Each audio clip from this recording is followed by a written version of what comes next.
Good afternoon.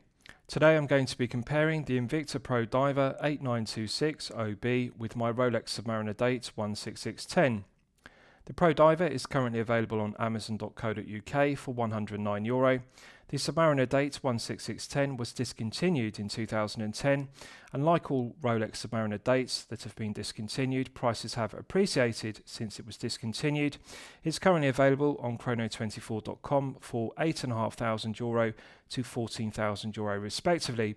I purchased mine from a dealer in Milan in Italy for €14,500. I was willing to pay a premium for it because it is a rare December 2010 version, and it's one of the last 16610s produced before it's discontinued, and also it was in new old stock condition, so a very rare December 2010 new old stock piece. So firstly, let's look at the boxes that the watches come in, and then I'll talk you through the specifications of both pieces. So the Invicta Pro Diver comes in this cardboard watch box. This is a disappointment. Previously, the Pro Diver was supplied by Invicta in a vinyl coated watch box with a hinged lid, which was higher quality. Now, the reason why they've downgraded to cardboard from using the vinyl coated watch box is a clear cost cutting measure with regards to production costs. By reducing the production cost per piece, they therefore increase their profit margin per piece. And as you can see, the interior is now cardboard. It used to be fully upholstered with an aesthetically pleasing yellow velour fabric, but now it's just cardboard inside. And in the base, the Pro Diver now sits on a piece of foam. It used to sit on a padded pillow cushion, which was upholstered with velour fabric to a good standard, and the base is now cardboard. It used to be plastic, which was velour fabric coated. So it's disappointing to see a watch brand cut quality of their watches, or alternatively cut the quality of their watch boxes. Watch brands should always endeavour to improve the quality of their watches and their watch boxes respectively. So let's look at the 16610 watch box. It comes in a vinyl coated wooden box which is protected by a cardboard box and this cardboard outer sleeve. So one removes the sleeve, and this is the lid to the cardboard watch box. It's embossed with a Rolex coronet. As you can see, inside we have the wooden watch box, which is vinyl coated with the gold coronet embossed. So I'll show you the watch box. On the base in gilt it has Rolex SA, Geneva Swiss, and the reference number of the box, because often these are counterfeited and this is a correct box. As you can see, it's got a nice grained finish to it, which is like leather. I personally would prefer Rolex to use wooden watch boxes coated in genuine leather rather than this vinyl green, because I think that it doesn't look as good as genuine leather, although this is the watch box they were using in 2010. Hinged lid, and the interior has a lighter tone of velour fabric in green, and also we have the Rolex coronet in gilt with Rolex in Garamond fonts, which is serified. There's a pocket beneath the lid, and that houses the leather wallet, which I'll show you for the warranty card. Base is nicely upholstered with the light green velour fabric, and the watch sits in the base on a padded pillow cushion, which is also upholstered to a good standard. So this was actually similar to the Invicta padded pillow cushion and the interior of the Invicta vinyl watch boxes they were using before they downgraded to the cardboard box I showed you. There really wasn't that much difference between an Invicta watch box and the Rolex watch box. They were very similar up until recently. So I'll show you the items you get with the two watches. This is the plastic tag that comes with the Pro Diver, Invicta winged emblem, and also Invicta logo. On the reverse you have the QR code for the Pro Diver, reference 8926 OB, which is the automatic version. You also get this cardboard warranty card. Now I'm pleased to report that the Invicta Pro Diver is covered by a 2-year international warranty, which is very good because this is a €109 low tier price point piece. 1 year of warranty is standard for low tier pieces. 2 year is exceptional, but you can register your piece online and that will extend the 2-year warranty to 3 years, and really 3 years is unprecedented for a low tier piece costing €109. Invicta deserve full credit for that. So with the 16610 you get this plastic bezel protector, often this is missing, and also you get a plastic hologram tag, as you can see. And this certifies that the movement used, which is the caliber 3135, is officially certified as a Swiss chronometer. So the caliber 3135 is certified both by COSC and also by Rolex themselves as being a superlative chronometer, which is accurate to -2 to +2 seconds per day. And I'll show you the other items.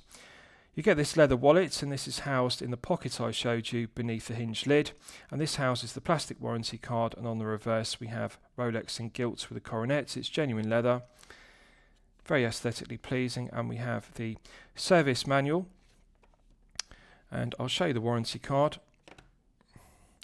As you can see, we have the authorised dealer number 170, which is Milan in Italy. The reference number of the piece 16610. For security, I've blacked out the serial number because I don't want the piece to be counterfeited.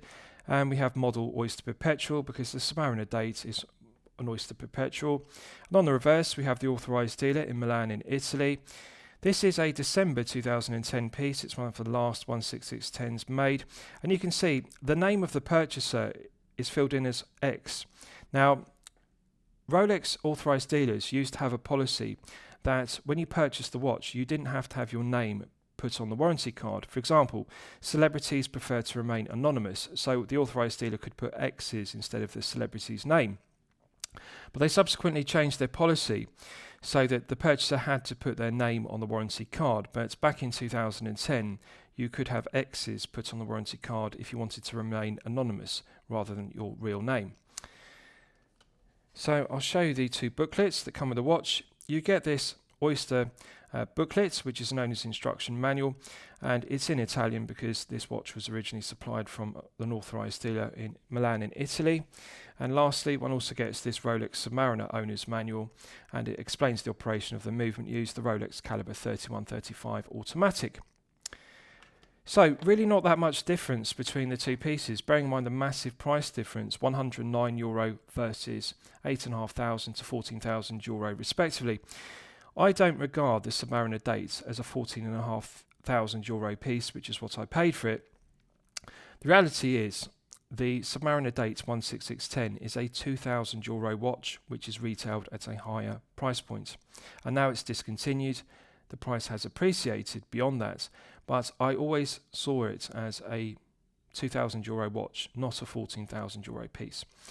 So, with regards to the dimensions, you can see the Pro Diver 8926 OB is clearly an homage to the Submariner date 16610. They both have 40mm case diameters, so I'll talk you through both dimensions and I'll explain the two notable differences in dimensions. 40mm head of the piece. And then we have a lug-to-lug measurement of 48mm, a thickness of 14mm, and a lug width of 20mm. The Oyster-style bracelet tapers from 20mm at the lugs down to 18mm at the flip-lock clasp. So, with regards to the 16610, 40mm head of the piece, we have a lug-to-lug measurement of 47.2mm, a thickness of 12.7mm, and a lug width of 20mm.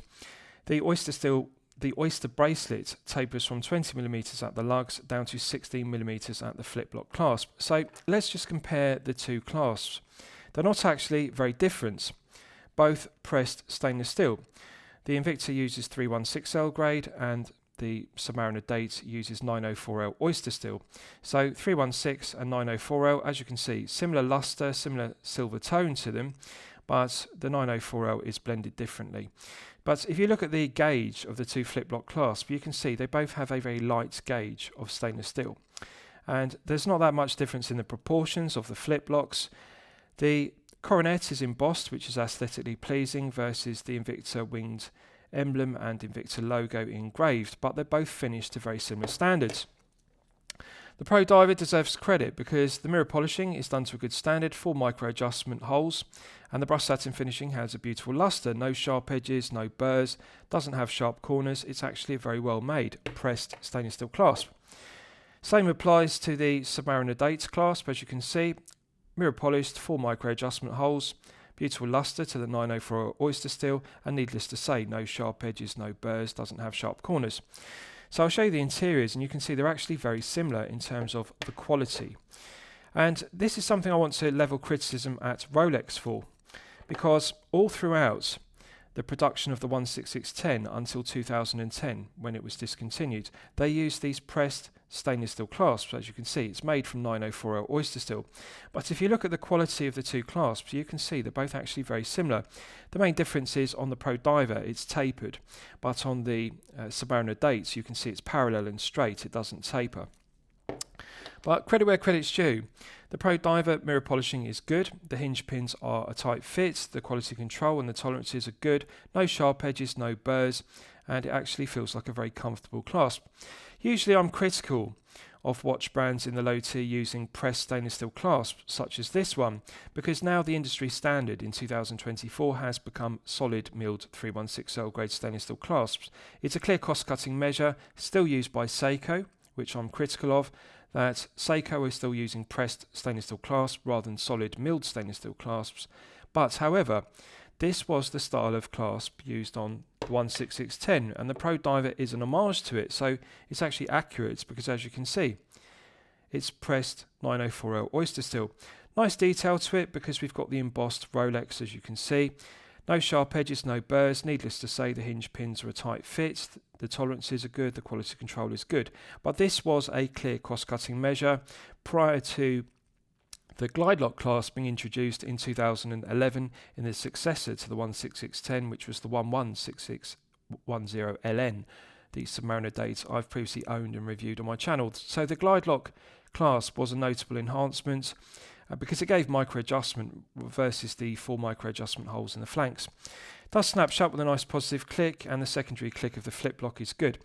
So the two clasps are actually very similar despite the massive price difference between the two pieces, and this is why I say the Submariner Dates 16610 is a €2,000 watch. It's not a €14,500 watch, which is what I paid for it.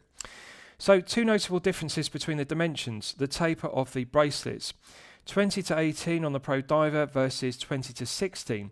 I regard 20 to 16 as perfection, and I really like the oyster bracelet on the Submariner Date, and credit where credit's due. The Pro Diver bracelet is also aesthetically pleasing, but Invicta have made a mistake by using mirror polished centre links. It does look better on a dive piece to have brushed satin finish centre links. It's also more practical because mirror polished centre links tend to show scuffs and scratches more. They're okay on a daily wear piece or a dress piece, but with a dive piece it's more practical to have brushed satin finishing, and it doesn't show the scratches on the bracelet as much. The taper on the Pro Diver doesn't look as good. 18mm looks too wide and too straight and parallel at the clasp. 16mm on the Submariner Date looks better. It's the correct proportion. So I think that Invicta should have used the same proportions, 20 to 16 versus 20 to 18. Now, the other notable difference in the dimensions, and it's the main negative of the Pro Diver, is the thickness. It has a bubble back exhibition case back, as you can see, and this adds 1mm of thickness to the overall thickness of the piece. It's 14mm. Now, I'll put this into perspective. The quartz version of the Pro Diver, which I previously reviewed, the 26970 quartz, is only 11.4mm. It's actually thinner than my Submariner Date, which is 12.7. 11.4 is very thin, and that's thanks to it using a low profile Seiko PC32 quartz. This is 14, and anything below 13 will easily slip underneath a shirt cuff. It's very comfortable, but anything in excess of 13 sits too tall on the wrist, and it makes the watch feel top heavy. So I'll give you wrist shots of both pieces and then you'll see exactly what I'm referring to.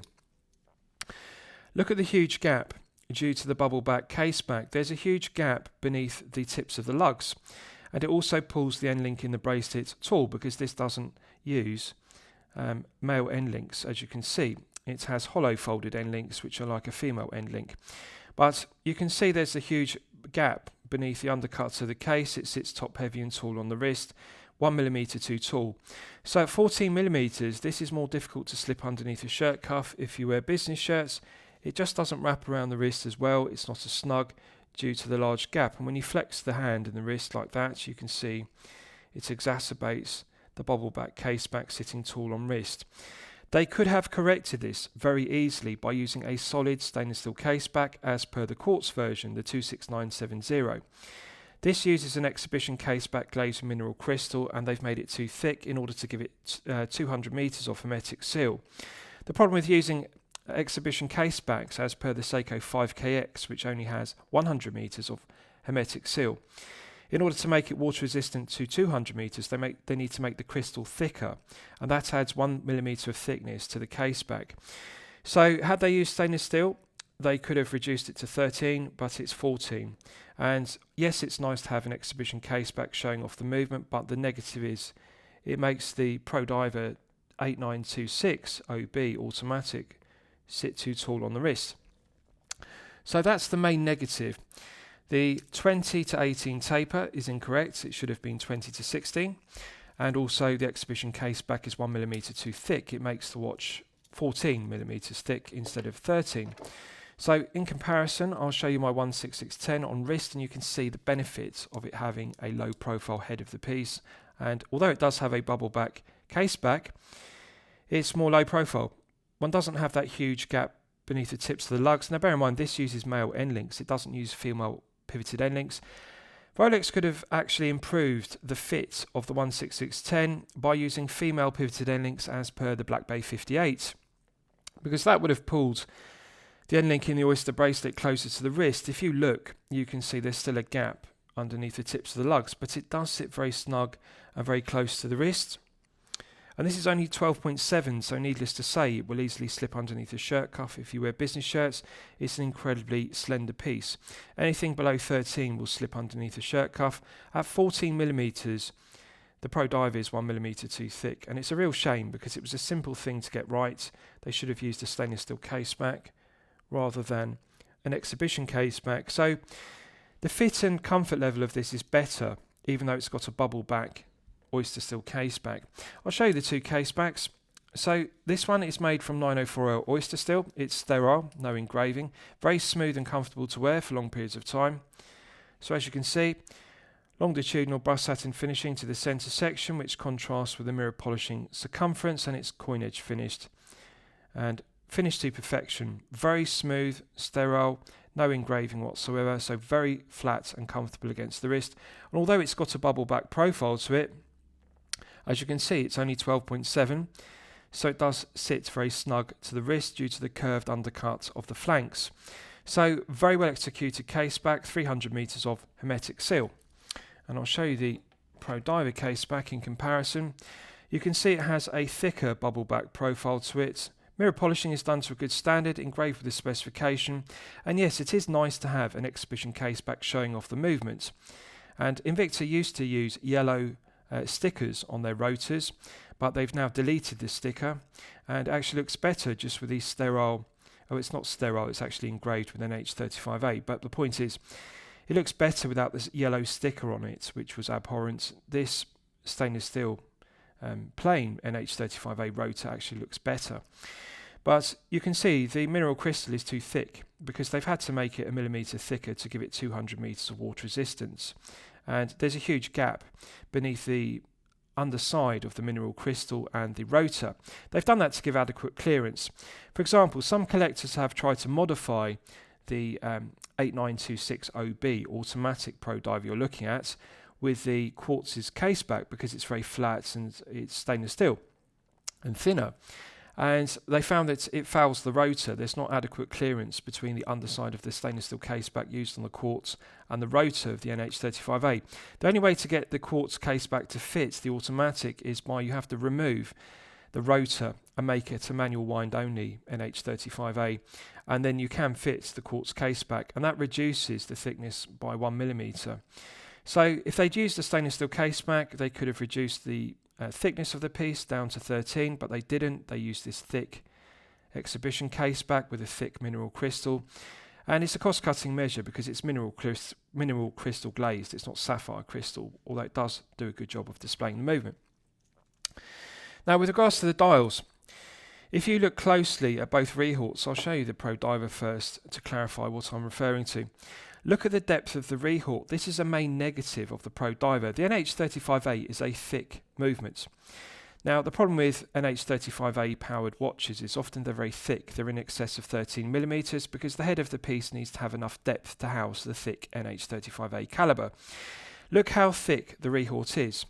And it's notable, when I tilt the piece at an oblique angle, you can see the brush satin finished plain Rehort has a lots of depth. The negative is it means the dial is sunk deep beneath the undersides of the mineral crystal, and that reduces legibility. And the deeper the dial goes, the poorer the legibility. The closer the dial is to the underside of the crystal, the better the legibility because it's closer. The other thing to note is if you look at the date complication, because the date wheel is beneath the deep dial, it's far away from the underside of the Cyclops magnifier. This Cyclops magnifier only has 1.5 times magnification. On the 16610, it's 2.5 times magnification, so it's better performance. But regardless of that, the date wheel is too deep beneath the dial because the dial is so deep beneath the crystal due to that thick rehort. The main problem with the NH35A is it has a tall cannon pinion stack height for the hands. On the Miyota 9015, it has a lower profile cannon pinion stack height, and therefore the hands can be stacked lower, and therefore one doesn't need so much clearance beneath the underside of the sapphire crystal on a 9015 powered piece. With an NH35, there needs to be a lot of clearance beneath this mineral crystal, as you can see. So they use a thick rehort in order to give adequate clearance above the cannon pinion so the hands don't foul the underside of the mineral crystal. Now, clearance issues are not a problem with the 16610 because it uses the caliber 3135, which is a much thinner movement. And as you can see, look how thin the rehort is. Early versions of the 16610 had a plain oyster steel rehort, which was brass satin finished. This is a later version of the 16610 in 2010. It's laser engraved with Rolex all the way round and the coronet. But just look how thin and low profile the rehort is. The dial of the 16610 sits very close to the underside of the sapphire crystal. That improves the legibility because there is no AR coating. It needs to be close. It has a glossy black enamel dial which is very shiny and reflective. But the thinner rehort is better performing. Now the other thing is, look at the date complication. It's 2.5 times magnification. So the benefit of it having a shallow rehort and the dial being closer to the underside of the sapphire crystal is the legibility is improved. The date wheel moves closer to the underside of the sapphire crystal and the Cyclops magnifier. One can clearly see the 3 Arabic numerals is heavily magnified. It's clearly legible. Rolex used AR coating on the underside of this Cyclops magnifier, but they did not use AR coating on the underside of the sapphire crystal. So again, this is why I say it's a €2,000 piece, it's not €14,000, because look how reflective it is. This is very poor performance. One would expect a Rolex to have AR coating. The current 126610LN does have AR coating. Rolex used AR coating on the Daytona from 2007, but they didn't use it in 2007 on the Submariner date. This is a 2010 piece, it's one of the last ever made, and as you can see, it doesn't have AR coating despite the Daytona having AR coating in 2010. So disappointment, lack of AR coating, just look at the poor quality. It's very reflective, mirror polished applied indices, mirror polished Mercedes handset, glossy black enamel dial, it all compounds the light reflecting as you can see. And it's highly reflective and therefore difficult. Now if you look at the Cyclops magnifier, it doesn't have the same problem with reflection due to the AR coating. The legibility is good.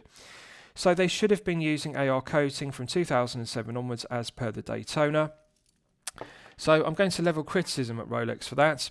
Same applies to the Pro Diver. It doesn't have AR coating and it's mineral crystal, which is a clear cost cutting measure. I would like to see Invicta upgrade to using sapphire crystal on the Pro Diver.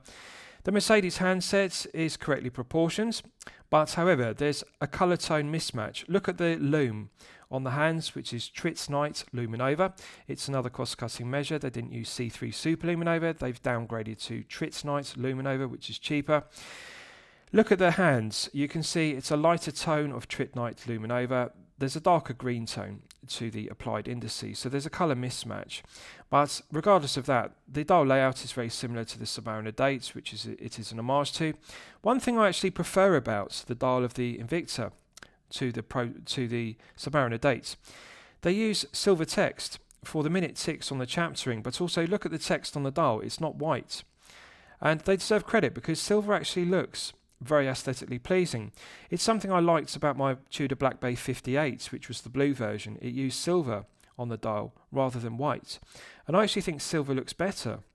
And it still contrasts very well with the glossy enamel black dial. It's clearly legible, but the silver just looks more premium. It looks high-end versus white.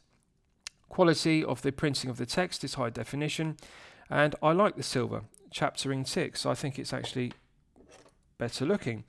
On Rolex, they use white, and The Rolex logo is Garamond font, which is serified, and they use white minute ticks, and then the text is all printed, as you can see, in white text. I think it would have looked better in silver as per the Pro Diver. So as you can see, the performance of the Cyclops magnifier on the 16610 is better. 2.5 times magnification, you can clearly see the 3 Arabic numeral on the Submariner date.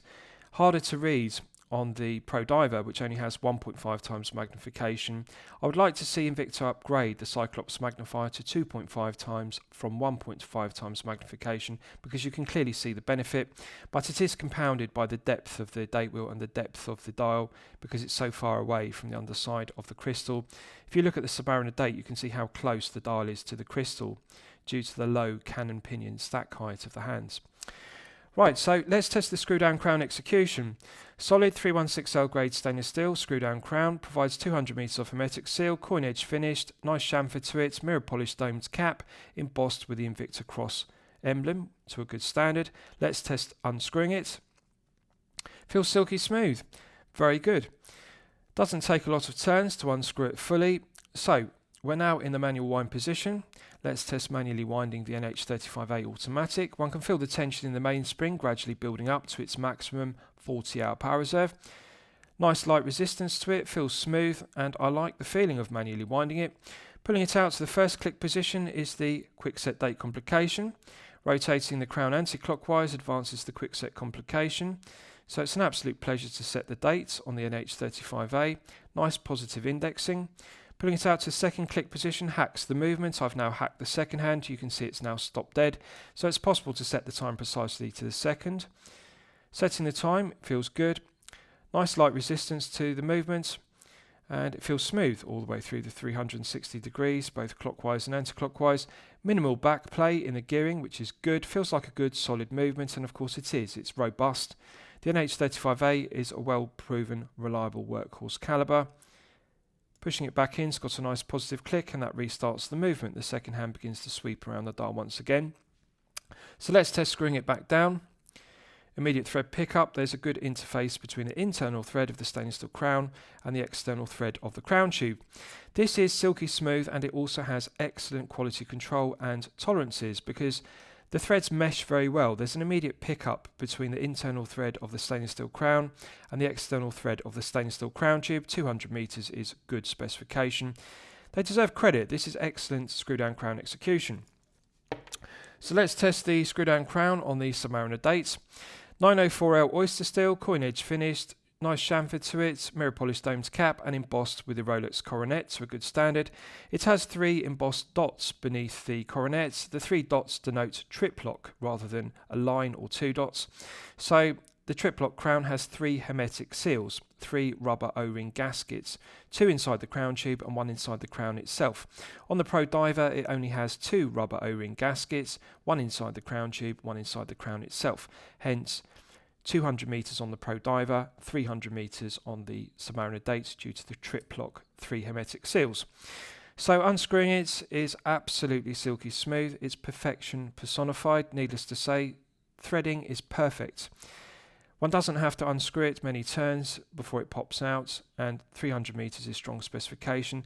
This cannot be improved upon. I regard the Rolex trip lock crown to be the ultimate. I've reviewed hundreds of watches on my channel, and this is sublime screw down crown execution. So we're now in the manual wind position. Let's test manually winding it. One can feel the tension in the mainspring gradually building up in the Rolex caliber 3135. It's one of the smoothest calibers I've ever wound. It just feels fantastic. Medium resistance to the mainspring. You can feel the tension steadily building up. It's an absolute pleasure. Right, so pulling it out to the first click position is the quick set complication. Rotating the crown clockwise advances the quick set complication, and it clicks over with a lovely light click. Nice positive indexing, and it's just an absolute delight to set the dates. It feels very smooth, very light indexing. It's perfection. Pulling it out to the second click position hacks the movement. I've now hacked the second hand dead, so it's possible to set the time precisely to the second. Nice firm resistance to the gearing. One thing I like about the caliber 3135, and I actually dislike about its successor, the 3235, which is a chronology movement, is when you rotate the crown clockwise, The minute hand rotates clockwise, as one would expect when you rotate the crown anti-clockwise. It moves the hands anti-clockwise. Chronology movements, such as the 32-35, they reverse the gearing. So when you rotate the crown clockwise on a 32-35, the hands rotate the opposite direction to the way you'd expect. Rotating the crown clockwise makes the hands go anti-clockwise. Rotating the crown anti-clockwise makes them go clockwise. So it feels back to front.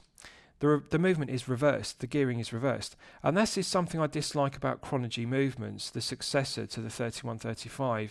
The 32-35, they reverse the direction of the hands when you rotate the crown. The other thing I dislike about the 32-35 is it uses ceramic ball bearings in the rotor, and they're actually more noisy. The 31-35 you're looking at here uses steel ball bearings, they're quieter. So I prefer the quietness of the 31-35 when it's winding automatically on the wrist, and I also prefer the direction of the hands is correct. When I rotate the crown clockwise, you can see the hands are moving clockwise, which is what you would expect. I don't like reversed movements such as chronology movements. Pushing it back in, it's got a nice positive click, and that restarts the movement. The hand begins to sweep, the second hand begins to sweep around the dial once again. One thing I prefer about the 31-35 versus the NH35A used in the Pro Diver is the 4 Hz sweep. This runs at 28,800 vibrations per hour and a frequency of 4 Hz. And if you look at the second hand, it's a characteristic of 4 Hz movements. It has that lovely smooth sweep. The NH35A runs at 21,600 vibrations per hour and a frequency of 3 Hz. 3 Hz movements stutter or judder on the second hand. They don't sweep as smoothly as a 4 Hz. So I prefer the smoother sweep of the second hand. Let's test screwing it back down. Immediate thread pickup. This is perfection personified, silky smooth, and the quality of the smoothness of the threading is just sublime. It's the ultimate. I absolutely love the triplock crown. Right, so let's test the 120 click unidirectional bezel execution. So 120 click unidirectional bezel, scalloped finish to it to a good standard, solid 316L grade stainless steel. Nice loud audible clicks, very satisfying to operate it. No lateral side-side play whatsoever. No back play whatsoever. It's a nice tight bezel action.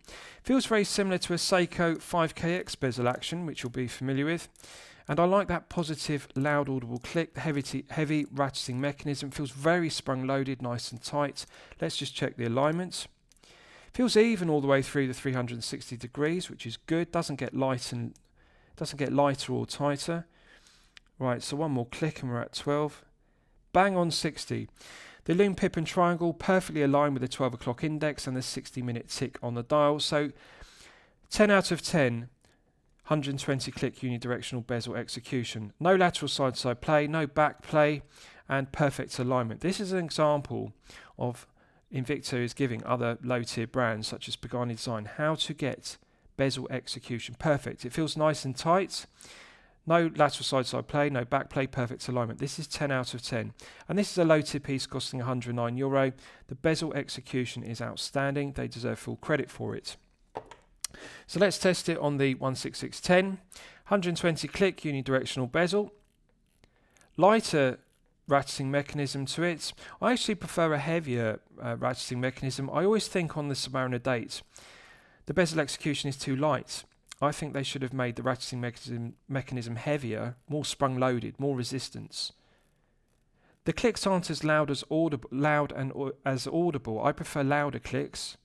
Now, no lateral side-to-side play, as one would expect. No back play whatsoever, so it's very tight. But it just doesn't have as much resistance. I prefer a bezel to have firmer resistance. I always think it's just too light, but silky smooth. The clicks are very positive, although it does feel very smooth all the way through the 360 degrees, so it's perfect bezel execution. Let's just check the alignments. Needless to say, perfect alignment with the loom pip and triangle on the 12 o'clock index and the 60-minute tick on the chaptering. So perfect bezel execution, although I think there is room for improvement. I would prefer a firmer bezel action with louder audible clicks, although it is excellent. Right, so I'll show you the two case backs. And as you can see, sterile oyster steel 904L brushed longitudinally, satin finish in the centre, which contrasts with the mirror polished circumference, coin edge finish to it, and it's bubble back profile, but it does fit low profile to the wrist. It's only 12.7mm thick. Very smooth and comfortable due to the lack of engraving, it's sterile, so it does sit very flat and comfortable against the wrist. And the male end links are a perfect fit to the head of the piece, as one would expect, finished to perfection, and very good quality control and tolerances. So I like the sterile case back used on the Submariner dates. It does feel very comfortable. I'll show the screw down exhibition case back. So bubble back case back, as you can see, it's 1mm too thick due to the mineral crystal. They could have used a stainless steel case back, but the mirror polishing is very good, engraved with the specification.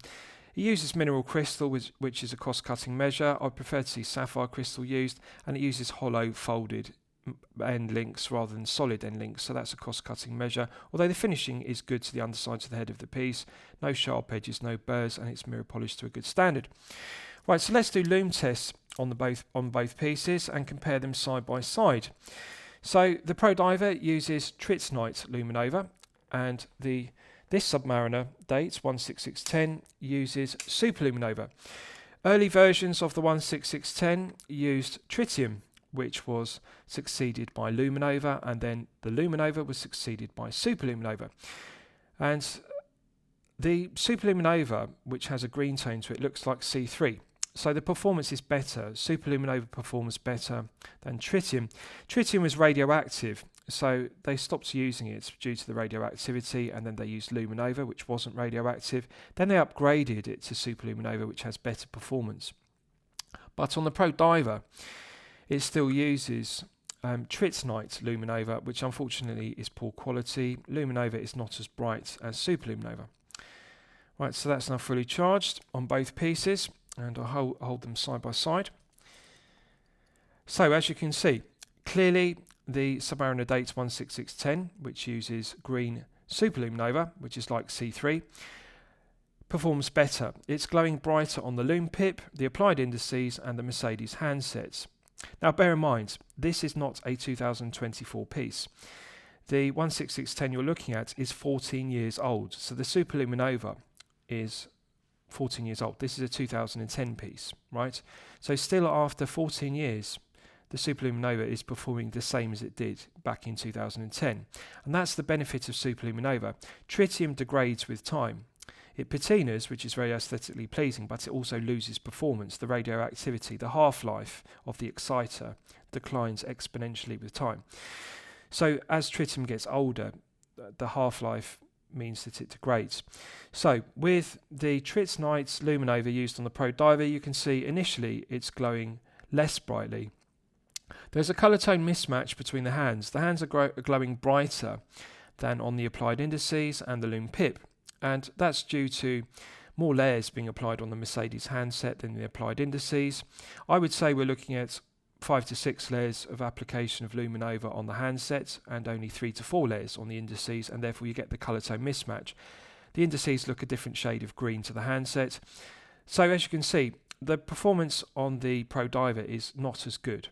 And bear in mind, the Pro Diver is 2024. This is brand new. So the Trittonite Luminova on the Pro Diver is 2024, brand new. On the right, you're looking at 14-year-old Super Luminova used on the Submariner date 16610, but still at 14 years of age, you can see the Super Luminova is performing better than brand new Trittonite Luminova on the Pro Diver. I prefer the green tone of the Submariner dates versus the Pro Diver, which has a darker green tone to it. So clear difference in the performance, and it's a clear cost-cutting measure by Invicta. I would like to see Invicta upgrade to either using BGW9 or alternatively C3 Super Luminova, which are now the industry standards in 2024. I personally prefer the green tone of Super Luminova used on the 16610 versus Chromalites. Chromalites was introduced in 2011 on the 116610LN, which I previously owned and reviewed. And Chromalites has a blue tone, which is like BGW9. I think that green C3 is more aesthetically pleasing than BGW9, although this is subjective. Some collectors like the blue tone of BGW9 and they like the blue tone of Rolex Chromalites, which is very similar to BGW9. But I like the green tone. It's more like tritium lume used on the early versions of the 16610. Now, as you can see, The Pro Diver has now begun to fade very quickly, but the Submariner date is still holding its charge, and the Exciter is working very well in the Superluminova. Right, so lastly, I'll discuss the movements used. So, the Pro Diver uses the Seiko NH35A automatic, which you'll all be familiar with. It's a reliable, well-proven workhorse movement made in Malaysia, and it's been in use since 2011, so at this stage it has 13 years of service, no reliability issues whatsoever. It's a good, robust movement. It has 24 joules and it runs at 21,600 vibrations per hour and a frequency of 3 Hz. 40-hour power reserve is perfectly acceptable.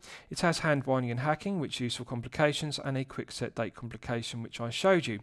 The stated accuracy of the NH35A is -20 to +40 seconds per day, so rather wide accuracy range. However, I'm pleased to report that Invicta are well regulating the NH35As they're using in the Pro Diver. This one is running consistently at +7 seconds per day, which is actually excellent. +7 is well within the -20 to +40 stated accuracy, and it's perfectly acceptable for an NH35A. So, good, reliable, well-proven workhorse movement. The NH35A is the correct choice at this price point, €109, and I really like the movement. So let's discuss the movement in my 16610.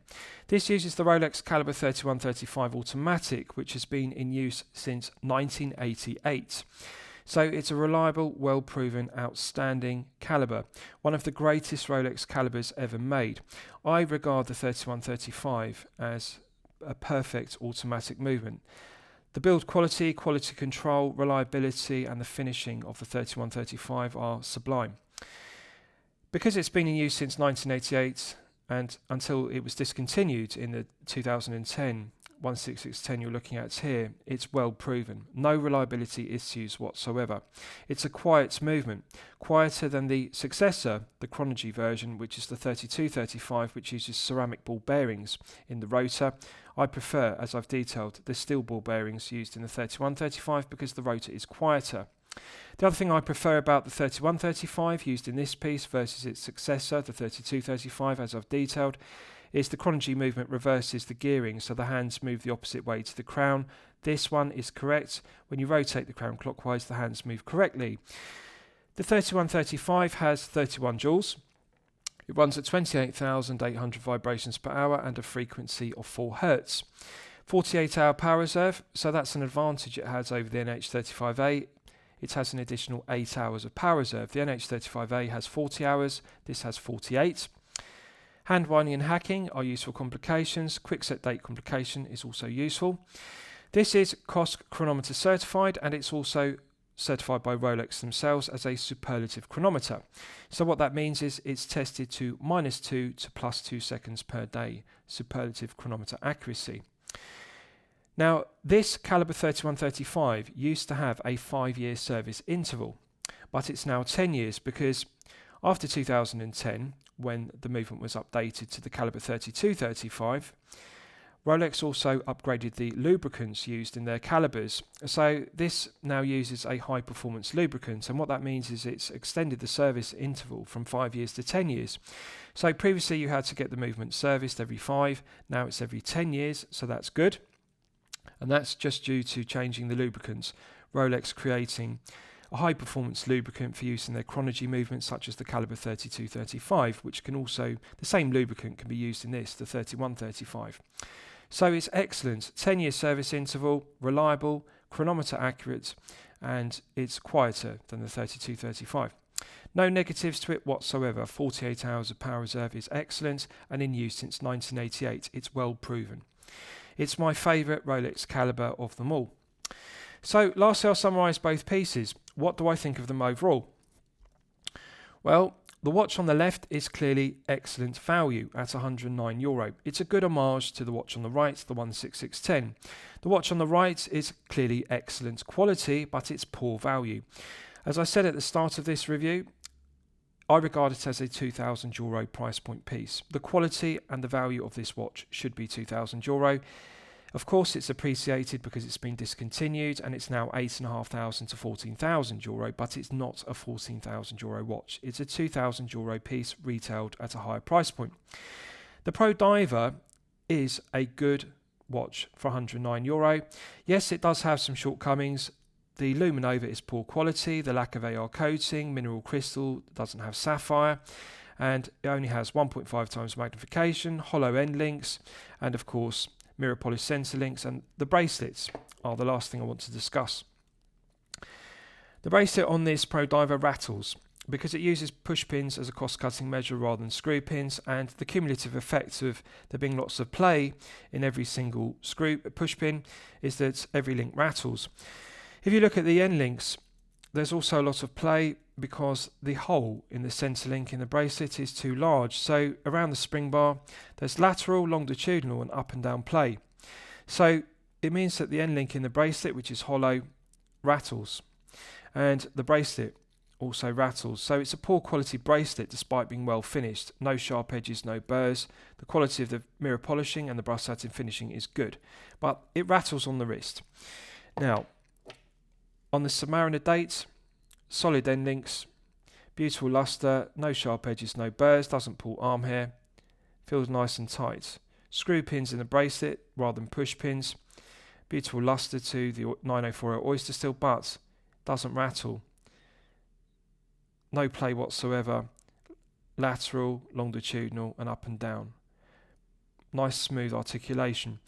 So needless to say, the quality of the oyster bracelet on the Submariner dates is far superior to the Pro Diver. But looking at the two pieces side by side, the truth is the Invicta Pro Diver is an excellent quality watch, bearing in mind the price point, and the value is excellent quality at the price point, €109 in the low tier.